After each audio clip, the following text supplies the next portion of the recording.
নমস্কার, আমি doctor দেববালা Banerjee, consultant অনকোপ্যাথোলজিস্ট।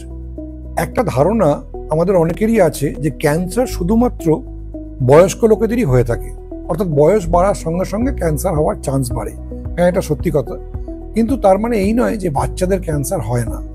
বাচ্চাদেরও ক্যান্সার হয়ে থাকে, এবং এই বাচ্চাদের ক্যান্সারের মধ্যে মোস্ট কমন হলো রক্তের ক্যান্সার, অর্থাৎ যাকে আমরা লিউকেমিয়া বলি বা লিম্ফোমা বলি, ব্রেন টিউমার এবং বোন বা হাড়ের টিউমার।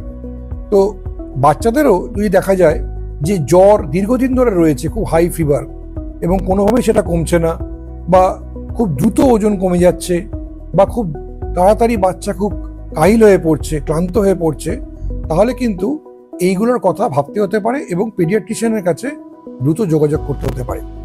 বাচ্চাদের ক্যান্সারের ক্ষেত্রে সবথেকে যেটা ইন্টারেস্টিং বিষয় হলো যে একদম যদি আর্লি ডায়াগনোসিস করা যায় এবং যদি পারফেক্ট সঠিক চিকিৎসা করা যেতে পারে, তাহলে ৮০% ওপরে বাচ্চাদের ক্যান্সার সম্পূর্ণভাবে কিউরেবল, এবং নর্মাল যা লাইফ এক্সপেক্টেন্সি একদম তাই পাওয়া যেতে পারে।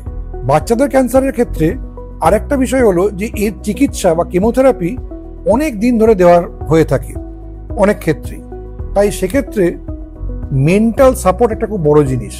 তাই শুধুমাত্র আর্লি ডায়াগনোসিস এবং মেন্টাল সাপোর্ট এবং প্রপার তার চিকিৎসা করার ফলে সম্পূর্ণ কিওর বাচ্চাদের ক্যান্সারের ক্ষেত্রে সম্ভব। নমস্কার।